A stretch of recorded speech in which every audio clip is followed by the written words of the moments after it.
Back to the Ed Show. I'm Cenk Uygur of the Young Turks, in for Ed Schultz. A lot of us have the sense that our politicians are bought and sold by the lobbyists. Now there's some numbers to back that up about the most recent Congress.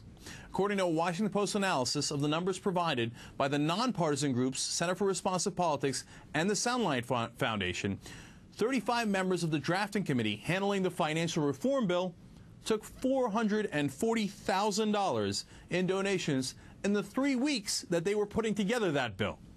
And you'll never guess which industry gave them all that money. Yes, shocking, but it was the financial industry. Oh, I didn't see that coming.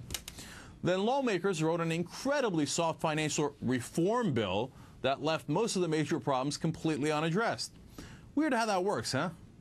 And then when the Senate was considering a $30 billion bill to help smaller community banks, what's weird is that there was another payday. $469,000 rained in this time. Again, in a wild coincidence, it was the financial industry who poured in the money in the 3 days surrounding that vote. The reality is the system is deeply and institutionally corrupt. It's designed for payoffs on every bill. The problem isn't individual politicians, though they don't really help much. The problem is the system itself. Our representatives don't represent us. They represent the people who pay them, the lobbyists. Joining me now to talk more about this is David Sirota, a radio show host, nationally syndicated columnist, and author of The Uprising, which sounds pretty good to me now. David, is our system broken?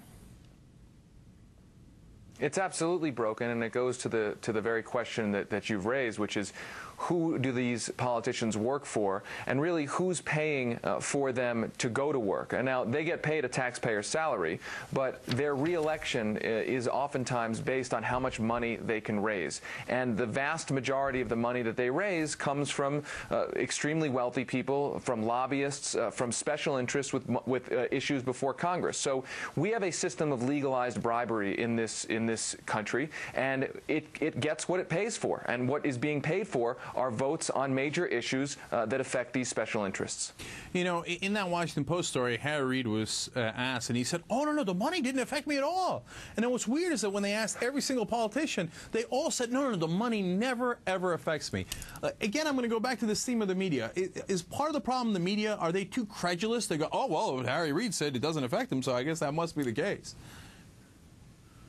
Well, look, politicians are going to say that the money doesn't affect them because what else would they say? They'd say, well, yeah, my vote was bought. They can't admit that truth, but it's a truth that we all know. Now the question is, what is going to be done about it, right? That's the question that is rarely ever asked by the media. If politicians continue to deny that money has a corrosive effect, has an influential effect on their votes, and the media continues to accept that, and oftentimes write out of their stories the influence of money, right? At least the Washington Post piece was a story about money. Typically, you see pieces in the New York Times, the Washington Post, the Wall Street Journal that simply don't even mention money as an influencing factor in a vote. So the question really is not who's buying what, because we know almost every vote is being bought. It's what can actually be done about this. And nobody in Washington wants that question asked. Yeah, not mentioning the money is goofy. I mean, it's not one of the factors. It's at least 90% of the factor when these bills are... I mean, when's the last time they went and did a speech on the Senate or the floor of the House,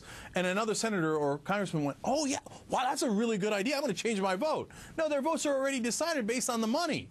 So, David, let's go to the heart of it. How do we fix it? What's the magic bullet to make it so that it's not based on the money, but actually in our democracy is based on our votes?